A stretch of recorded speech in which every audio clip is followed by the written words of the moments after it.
Welcome to B.T.S Business Talent Success. I'm your host, Danica, bringing you the conversations and strategies that fuel unstoppable confidence in business and life.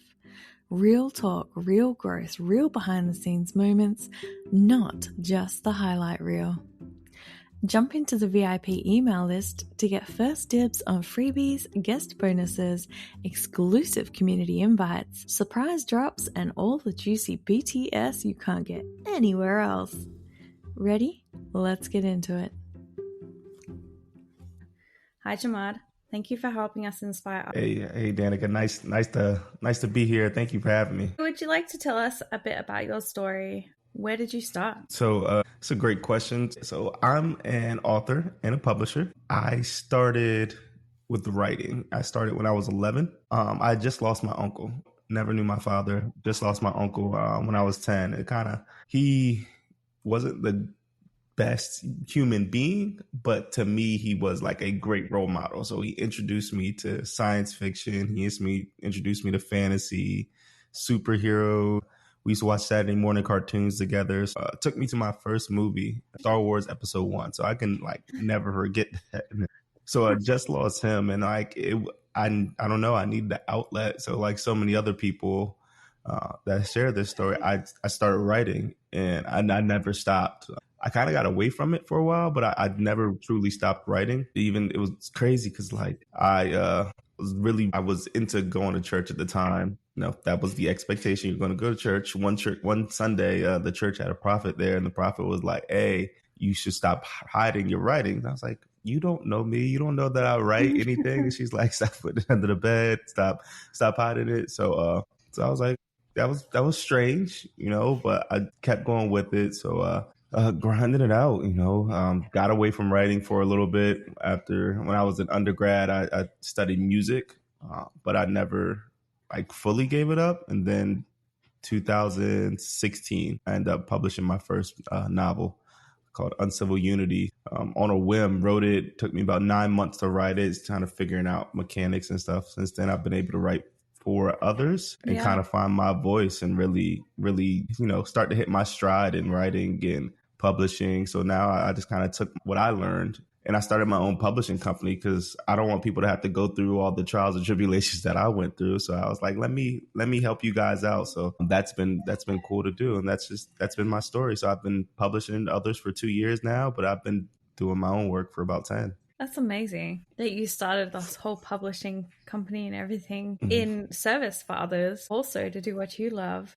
What is your book about? So my last one, Beyond an Unreasonable Doubt, is actually semi-autobiographical. So I am the ninth of 14 kids, all from my mother. Yeah.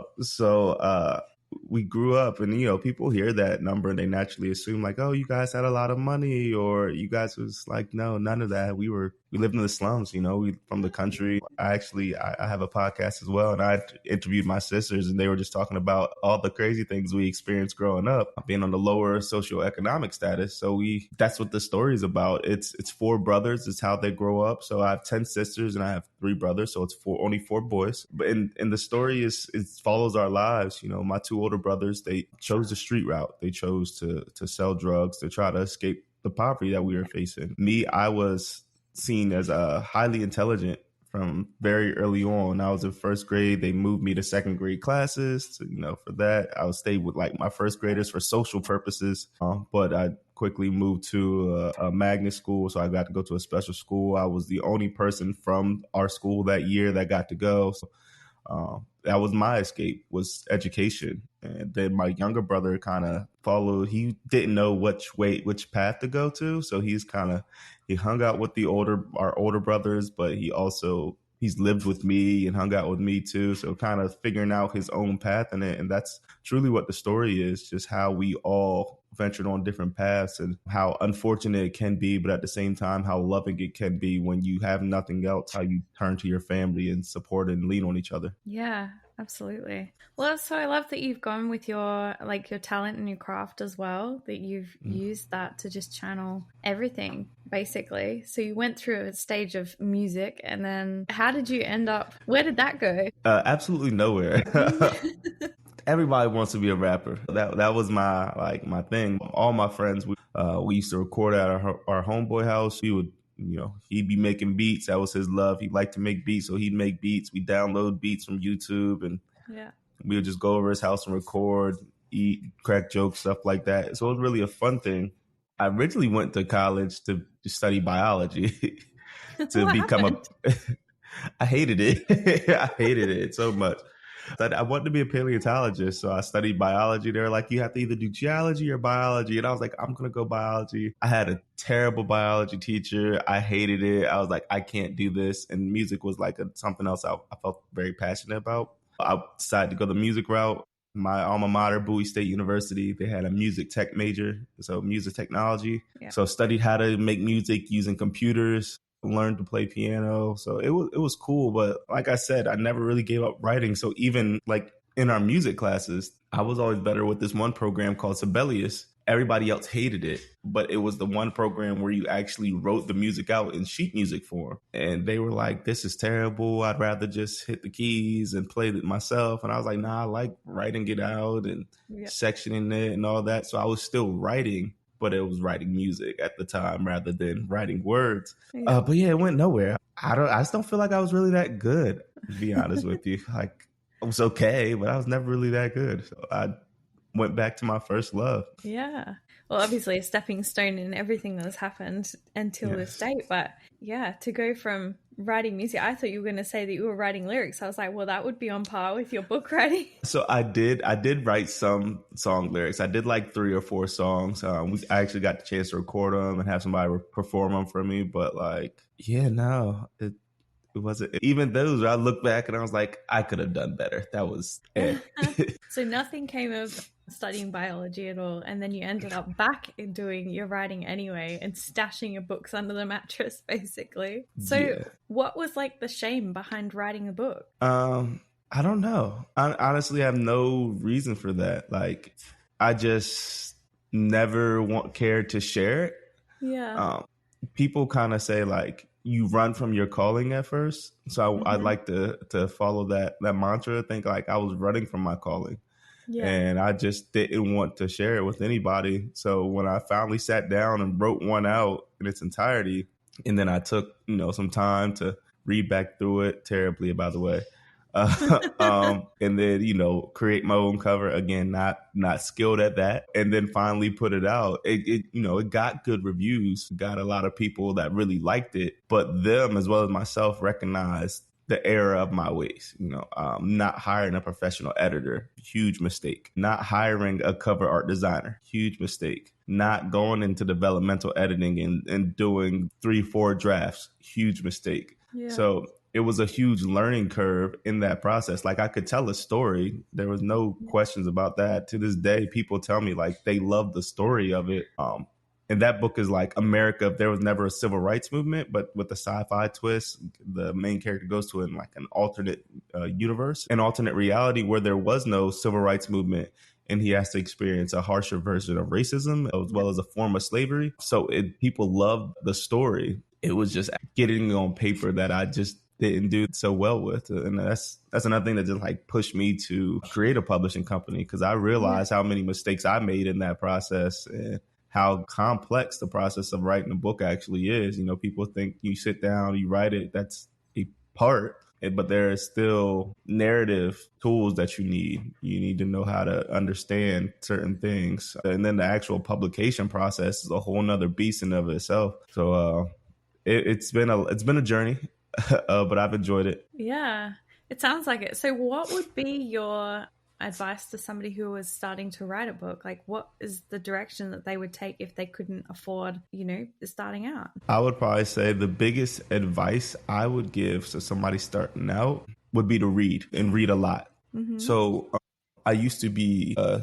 teacher, an English teacher as well. And one of the biggest things I emphasized to my students was, in order to write well, you need to read well. And they'd be like, well, what does that mean? But there's a direct correlation between what you're reading and what you're writing. So my advice is always to read a lot of what you like. I've read so many science fiction and fantasy books growing up. It's embedded in me. I've watched some movies to understand how they craft their characters, how they world build, read the books, and then watched the movies to see how you could transform or take those words and then transform it onto screen. Mm-hmm. So it's a lot of just reading to learn. I've even downloaded some scripts so I can look at like, how do they take the novel and change it into a script? And I got my master's in English and creative writing. And that's one of the first things they say as well is you have to read a lot, you have to write a lot. So if you don't have the money to like start out by just reading and writing. Kindle Unlimited's a great resource. You can get free books, if you're on Amazon, or just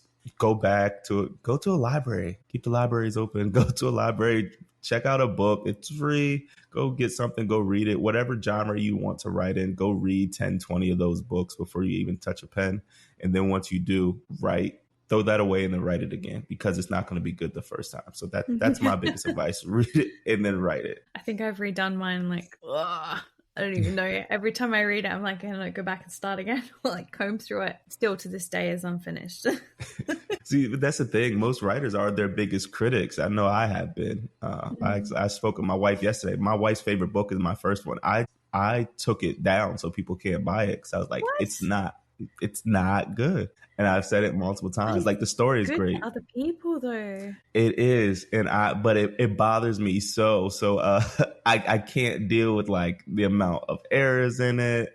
What about republishing it? So that's the goal. So next year will be its 10th anniversary. So next year I'm going to be releasing a 10th anniversary edition that is going to have everything corrected with a new cover art. And it's also going to have a foreword that's going to explain the story, how I came about it, the importance of learning, the things I've learned from it, and how much the story actually means to me. Because it does mean a lot to me. It's just not it. The new and improved version. Yeah, for sure. I love that though, that you've taken it down, restore it, and then bring it back. So that's Absolutely amazing. So what's next? Next is another book. So another one. Nothing in the works yet. No, I have several. So I get my book ideas from dreams most of the time. Yes, I love that. That's where I get my film ideas. See, it's the creativity, it's the creative juices in this. It makes us do it. Even with the lyrical writing, it's usually emotions on paper. So like if you're upset about something or whatever, it's just pour it out. Absolutely. You put it down and then you feel better afterwards. Yeah. So as of right now, I have 64 books ideas just to the side. I am going to be looking out for everything. Please. So I have those all like the concepts written out. What's next is this year I'm going to be publishing. It's my first time doing a sequel. So I released a novella called Haru. It's my own superhero story. So this is going to be the sequel to his origin story, just following up on that. And that's where I'm going to go kind of from here, is focus more on series. I've done everything be a standalone. So now it's time for me to start doing series, which if anybody wants to be an indie author, series are the way to go. It's very difficult to get somebody to repeatedly buy into separate concepts as an indie author. You don't have the financial backing of, the big 5 publishers. You don't have the marketing tools that they have. Nobody's going to push you. You have to push yourself. So one of the best things to do for all indie authors is to publish in a series. Because if somebody gets invested, say they like the first one, now they're looking at the second one like, oh, let me see what this is about. Say they find out about you by the second or third one, and now they have to go back and buy the first one or the second one. And now you're getting clientele that's repeat trusted customers from the initial one. And then the other ones, you're getting them to go back and purchase, the original book. So now you're getting that residual income that you dream of as an author, right? So I'll be releasing that probably by the end of the summer, beginning of September. I'll be releasing that sequel. And then I will be working on, and this is my first time undertaking a project this large, but a trilogy, more in line with my genre. Sci-fi fantasy is notoriously known for having long books. Like the books are this thick and everybody's like, they're okay with that. I've yet to write one, super thick novel. But this trilogy that I'm working on, they're all set to be about 100,000 words or more. So For reference, the first Harry Potter is about 75,000 words, so a little longer than that. Yeah. So I'm working on that, and That's that no should small be feat. it's not. So but that'll be my next undertaking. So I'll be releasing the Haru sequel this year. Yeah. Re-releasing Uncivil Unity next year, and then in 2027 probably I'll be releasing the first book of that trilogy. So constantly working, constantly learning, and then I have clients that are releasing novels as well. So I have some people. I have a client of mine who's releasing a sci-fi buddy cop novel. It's her debut novel. It's the first one, and I think she said a trilogy, maybe a few more. But I'm excited to release that this year. I just released a book of poetry from one client, and I have a self-help book about domestic violence and women overcoming that struggle from one of my clients that's releasing later this year as well. So I'm very excited about those, excited about doing my own work. But then those novels, those books too, there's like, it's amazing to me that I get to be a part of these stories and these things happening, just as, you know, these people share their lives, their journeys with me, trust me, and then, you know, trying to help them make their own dreams come true, because it's a dream for a lot of people. Exactly. Yeah. And it's very special for you to be, you know, a part of that as well, and to be able to help them through that process. Absolutely. I mean, with the editing and everything, you obviously have all of that in-house. Yeah. So editing, cover art design. So I will do developmental editing, and people don't understand there's multiple types of editing that go into making a novel. So there's developmental editing, making sure everything is in line with each other. It all flows together, makes sense. If a character needs to be changed or it don't really make sense towards the flow of the story, that's developmental editing. So I give the writers that advice. If it's too short, let them know, hey, you can add some more detail here. This portion, I need a little bit more something from this, or this gets kind of confusing at this point. So that all goes into that. And then I have in-house line editing, which is that going through with a fine tooth comb, making sure everything is tip top shape, you know, error free, which is super difficult, which is why I do not do it myself. Because after I read it 3 or 4 times for the developmental editing, you know, line editing it is next to impossible. I'm going to miss some things just I've seen it so many times. So I have in-house for that. I have in-house for cover art design. I do formatting. So yeah, do everything in-house. And then we work with a distributor to get it out to all bookstores. That's awesome. I mean, I tried hard enough just to get my minor guides and everything out on Amazon, and that was not easy. That was really difficult to even get eyes on it, let alone sales. So yeah, I mean, you definitely want a publisher. So what is your advice for best genre to write? Ooh, I am biased.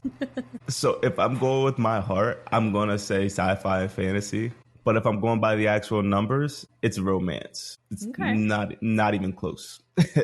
Like, romance novels sell a ton. There's 1,000,001 romance authors, but like so much success in romance if you're going to do fiction. Now, if you're going to do nonfiction, it's a little bit more leeway, because memoirs do very well. Self-help does very well. Anything touching on mental health right now does very well. It's in the publishing industry, it's a big discrepancy between the numbers. So nonfiction runs the industry. If that's what you want to do, 87% of books, somewhere around that range, is nonfiction. Self-help, scientific studies, stuff like that. Pseudoscience is still considered nonfiction, but there's a lot of pseudoscience books that are out right now. But then when it comes to fiction, romance for sure is number 1. I think action may be number 2. It's a smaller chunk of the market. So you have to be very direct, very intentional about what you're doing with it. I was in an Amazon competition, a Kindle competition this past year. All the winners were romance, some type of romance. Wow. They just had a lot of love, a lot of interaction. I was shocked by it, because I was like, did y'all only want romance? You could have just made this a romance competition. But then I got out of my feelings, looked at the analytics of it, and I was like, okay, yeah, everybody was flocking to the romance. I mean, it's sci-fi romance, fantasy romance, but it's all some type of romance. And so if you're going to get into the literature portion, the fiction aspect, if you like romance, now's a good time, you know. How did you end up finding your love for writing at all? I don't know. It was after my uncle died. I don't know what happened. Like, it was just, it clicked. It dawned on me, like, this is how you should get your emotions out. And that came And I out think, naturally through sci-fi? yeah. And probably because that's that connection that we shared. Him teaching me about it. When I say we used to get up and watch Saturday morning cartoons together, like superhero cartoon, he introduced me to Super Friends, Star Wars, Star Trek, Babylon. So like anything science fiction, he's really like the introduction of that to me. Just his passing, that it just kind of, I don't know, I just started one day and it was always in the back of my mind. Even when I got away from it, I was right there with it. Like, should be writing something, some little voice in the back of my head telling me to do that. And, you know, I just kind of eventually got back to it. I'm glad I got back to it. I'm glad I was able to study it and on a grad level. I'm going to continue to study it. I'm actually going to go get my MFA starting next month. I'm back in school. What is that for people who don't know? So the MFA is a Master of Fine Arts. So in creative writing in the world of academia or collegiate level, it's a big debate whether or not you need a PhD to be like the highest level, because it's like, what research are you really doing for creative writing? In all honesty, you do a lot of research, but it's research for the purposes of writing fiction rather than research for the right purposes of writing a dissertation or any type of article or anything like that. So the MFA is a Master of Fine Arts. It's a terminal degree. It's the final degree instead of getting a PhD. So I'm going to be doing that because I also work as an adjunct professor. So I teach students how to write, but this open up new doorways for me to be able to do that on a higher level at more colleges, because a lot of colleges in America decide they want people to have terminal degrees. So I got tired of them telling me no. I was like, okay, I'll just go get one. It's not a big deal. I love how you've taken your gift and your interest at first for what was just like, hey, that's just writing, like whatever. From going from that to then knowing that it's your gift and pursuing it completely. And then you've created a publishing house off of it and you're teaching kids literature. It's amazing. I love seeing that you've turned everything around your gift. It's so good. I mean, there's a lot of people that, don't know how they could implement what they love into their day-to-day. Like, you've taken your written word and turned it into all of this, but other people out there have an interest where they go, oh, well, I don't know how to make money out of that. I don't know how to, help others with that or whatever. It's just, we'll just put it aside. The making the money part is probably the most difficult. I know everybody's heard of a starving artist. It's such a reality, because it's such a struggle to really, when you don't have that big backing, it's such a struggle. And nowadays it's 2.5 million books published annually, somewhere along those lines. So it's so easy to get lost in it. So you have to find other ways, other avenues, other routes that you can, if you're going to do this full time. And I'm not even full time in it yet. I'm still working to get towards full time, but you have to find other ways to, for lack of a better word, make a living from it. If that's what you really want to pursue, if you want to be within your passion, within your purpose. So I've had to, and kudos to anybody that can or has or will.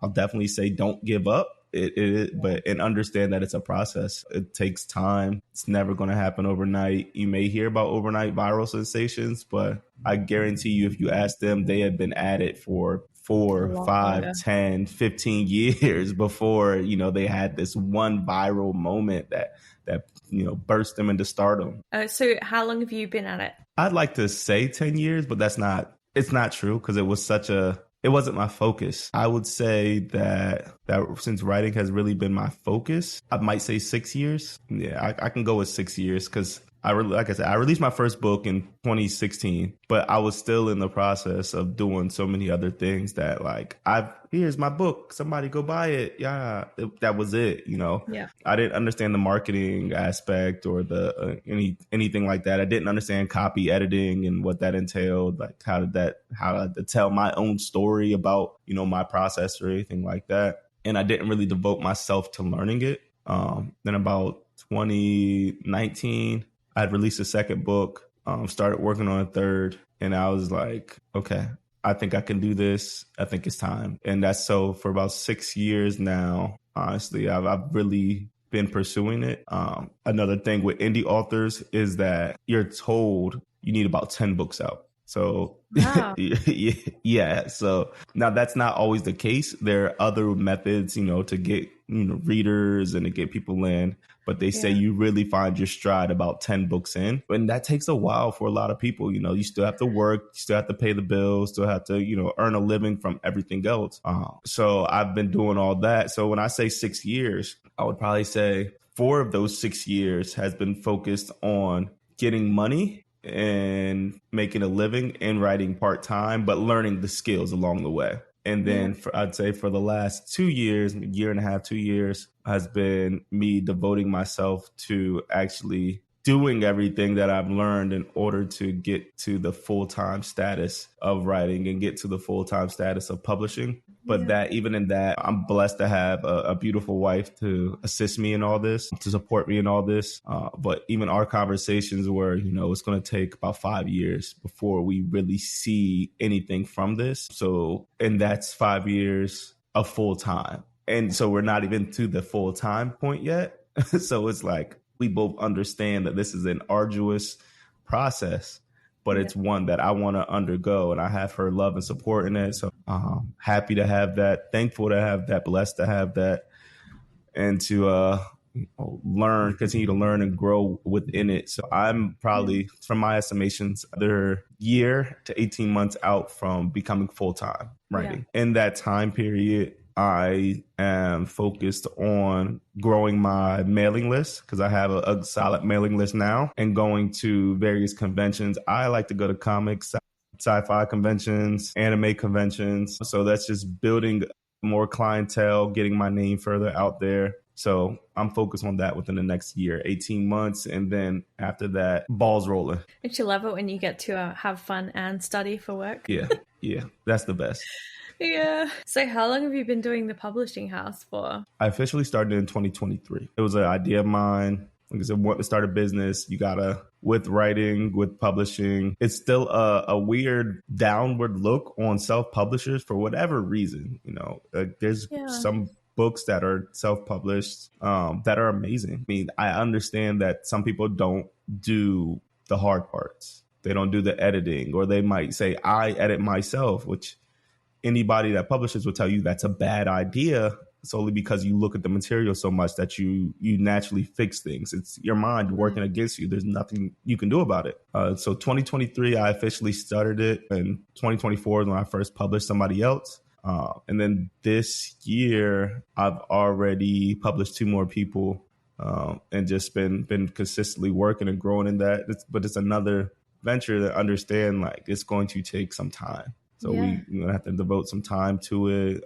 Really just now started hiring, got an in-house line editor, in-house cover art designer. So it's going out, finding those people to help me grow the business. Just now got beta readers contracted out. So it's definitely just a continuation of growth. So that's part of me going full time as well, is I'll be writing my own, but I also have these people that I'm working with. So I'll be reading a lot of their work and writing my work, which can be very lucrative, but at the same time, it's super rewarding. I love it. So it's just a matter of patience. And I myself, like many other people, sometimes lack that. Like, why aren't I selling 1 million copies yet? It's not time. So I go back and I look, and I have to read and learn and remember. It's takes a lot of time. It does. And the timelines start to get in your head. A lot of people would get to a certain point and go, I give up because it's just taking too long, it's too hard, all that kind of stuff. But you need to push on and get past that. But that's why we say pivot or push. And you're going to keep pushing. You're going to make it eventually, And to me, you've already made it. Regardless of whether the money is there or not, you have people that are in your publishing house that you are working on their books. You're working on your own books. You've released books already. This is amazing. And thank you. I have a question though. Reading all of these books, do you not get a little, you read it and then you're going back and you're writing your own book. Do you find that it messes with your thoughts a little? So, how do I put it? I still like to read other people's works, but, read from some of the larger name artists. They inspire me. My goal is to one day I want to be a New York Times bestselling author. I want to sell the 1 million copies. That's my dream. That's what I'm still working towards, right? Thank you. But I do intentionally avoid reading other people's works if I'm in I call it a writing zone. So like when I'm fully locked in, focus on my novel, focus on my work, I won't read stuff from others, whether it be a big name publisher or even my clients, which is I tell my clients up front, I'm an author too. I will make your book a priority at certain points, but at certain points, I don't accept new clients for the sole purpose of I can't go back and read their writing because I don't want to end up sounding like anybody else. And I take a lot from like my musical education, my musical background. I look at rappers like Chance the Rapper, who did everything completely independent. Now he's a household name, kind of disrupted the music industry a bit. I want to be like that type of person for the publication industry. And I also listen to other rappers or other singers who talk about when they're creating, they tune everybody else out. I no longer listen to them just because you end up, if you listen to somebody so much, you read something so much, you end up writing like them or you end up sounding like them. So I take a lot from music. I think there's a lot of crossover with entertainment in general or art in general. Yeah. So I take a lot from the music industry and stuff like that. I take very seriously. If it's my time, not reading anybody else. That's what I was thinking. Listening to music, if I'm in the mood to write, the tune pops in your head, you lose the whole rhythm. Fall it up and start over. What have you found to be the most interesting part of your job? The writing aspect or the publishing aspect? Because I think both are equally interesting in ways. The publishing aspect, most interesting part, I'd have to say the stories that people come up with. There's tropes and, cliches, but they're tropes and cliches for a reason. Because they work. To see the twist that people put on them, the characters that people envision, get to converse with them, see how their mind works, which is a big part of my publication process.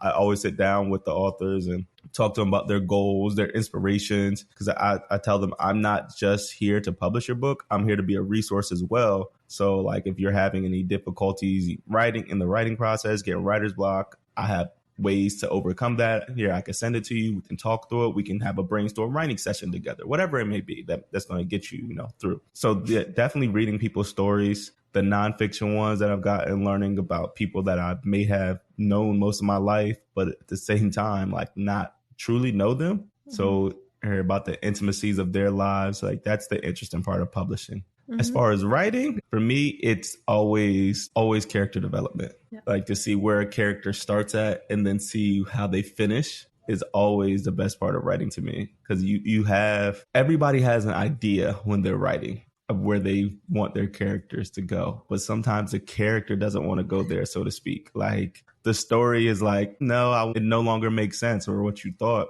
So letting those characters really write themselves and just use me as a vessel is the most interesting part of that, seeing how they develop and how they grow. So how do you get past the writer's block? Don't get it.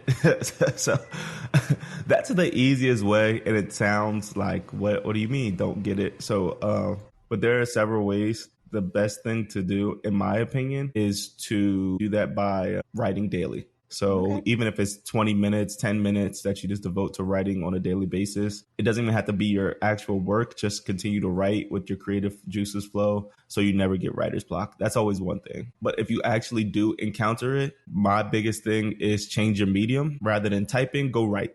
Like go physically write it out on paper, then come back to typing it. You'll see like the ideas start to flow a little differently. And then when you come back to the keyboard, you might have some better luck. Also, like changing your scenery. So I have an office here. I write my office, but I also have a notebook that I'll just go and I'll write my story in my notebook. And so I can go outside and I can write my notebook. I've changed my medium. I've changed my setting. It helps get the creative juices flowing.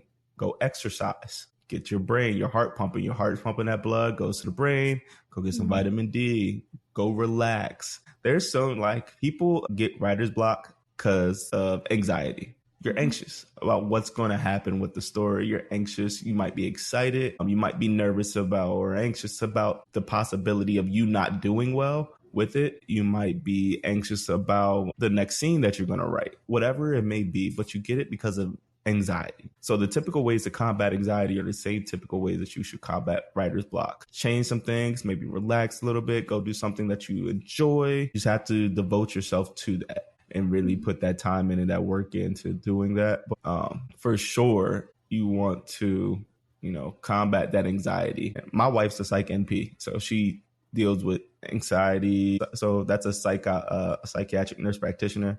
So I talked to her, if I ever do get writer's block, hey, what are you telling your patients right now? So what do I have to do in this situation? So through that, I've learned the ways that I can combat it. And I always tell those are always my piece of advice. Change your medium, change your mood, go exercise. If you're big into health, go get a cheat meal. Maybe it's not that you're having writer's block. Maybe you have a sweet tooth that you need to satisfy real quick.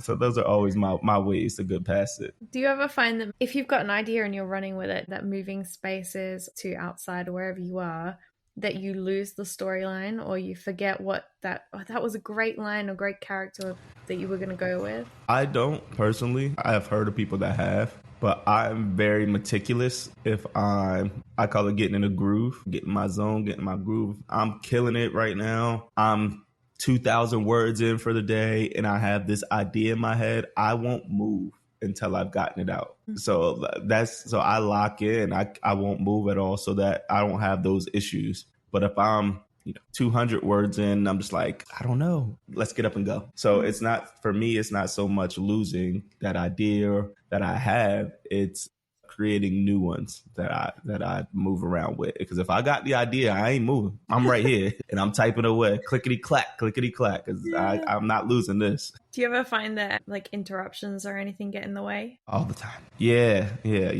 So I'm thinking about putting a light outside of my office on the wall. You know how like it says recording in session in movies for like studios, writing in session in a red light. So like if the light is on, don't knock on my office door, don't ask me anything, don't bother me. If the light is off, I'm a little more lenient. So that's going to be my solution. So it's my next home renovation thing is to get that up. 2 kids ask me a million questions every day, especially the youngest one. So dog in here as well. Always wants to play. So I've got to turn that light on, leave me alone. Yeah. Absolutely. Is there anything you think people should know with what you do? Yeah. So it's so weird in society right now. There is an anti-intellectualism movement. There is a anti-literature movement, right? And what people do that write literature, is it easy? And people are devoting their lives to this. Their money, their time, their all goes into this. For there to be any type of ideology saying that you shouldn't read literature, it makes you weak. It causes empathy, which is,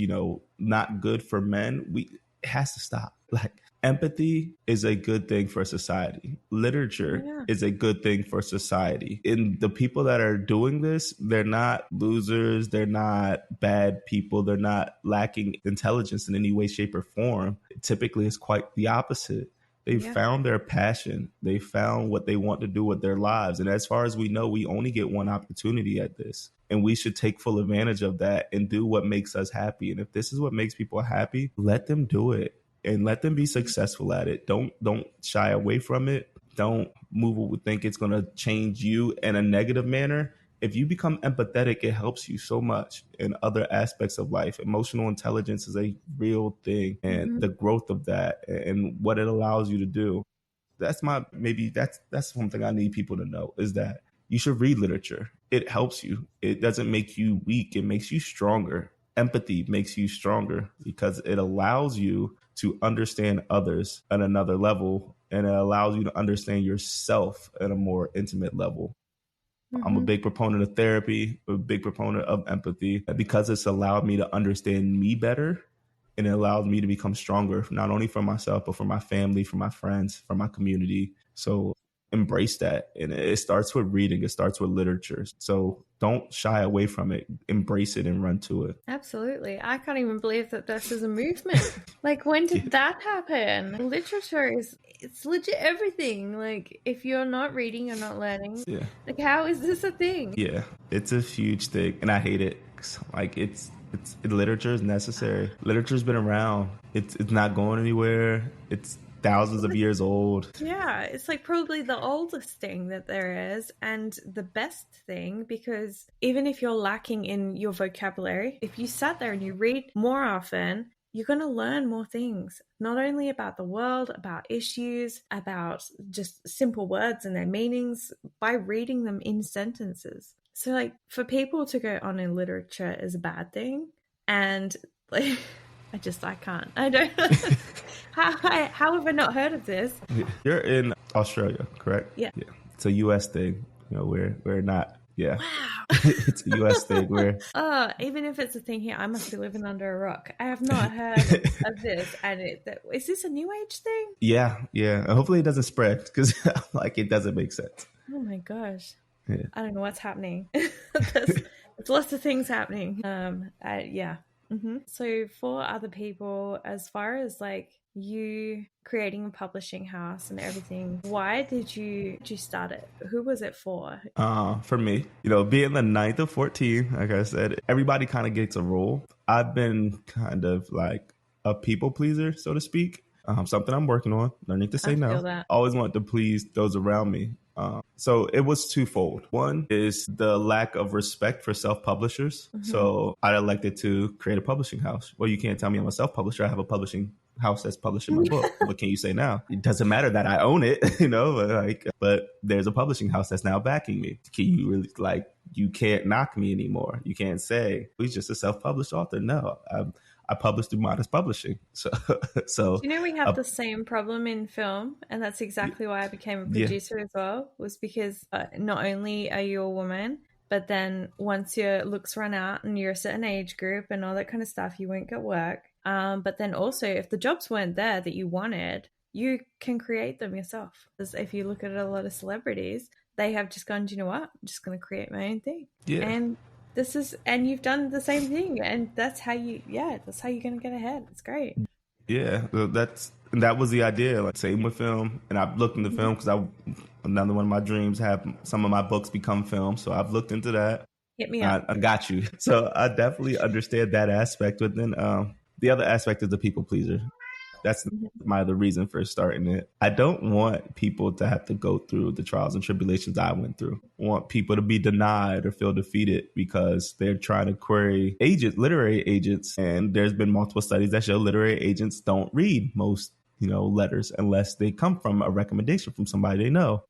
And that discourages a lot of people. I don't want people to just throw up anything on Amazon because they want to get their book out, but now they're not getting any type of success because their book's not because it's not done well, not because it's not a good story, but because they didn't know that they had to go through these other aspects of publishing. See, so that's why I started. I was like, no, I'm going to help people. So I'm a people pleaser. I'm going to help them. Am I financially incentivized? Yeah. That's, it is what it is. But I've always heard that if you do something good, you should be paid to do it. So there's that aspect of it. Act of service. Yeah.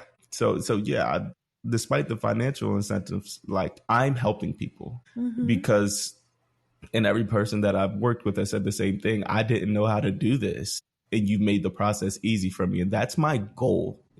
I want to make this process easy because I had sleepless nights. I had, I had days where I couldn't move away from my computer. I'm trying to learn. Nobody's helping me. And it's just, part. And it's the part of business and everything that nobody talks about. So instead of others going through that, come see me. I will make this an easy process for you. Not only that, I show my clients what I'm doing. So if you choose not to come with me again, I'm perfectly fine with that. Recommend me to somebody else, pass it on. Yeah. But I will show you what I'm doing, how I'm doing. And I'm going to explain it to you so you have understanding of the publishing process. If you choose to do it yourself, you now have the know-how of what to do rather than gatekeeping these secrets. Here, it's more than enough of us. Let's just get it done. Let's just make great stories. Tell great stories. That's the biggest thing. Let's tell great stories. That's what this is about as well, is like, what's with all the gatekeeping? Everyone needs to tell or just help other people that are struggling to get somewhere, or even see that their gift is worth a lot. And we're seeing through other people and other stories how amazing that their gift could be and be used to help other people, whether it's an act of service or whether it's to, teach or something. But just nobody sort of sees that if they use their thing for good, that it could also come back tenfold. Absolutely. Yeah, like Absolutely. one of my friends says, where impact and inspiration goes, money flows. So, I like that.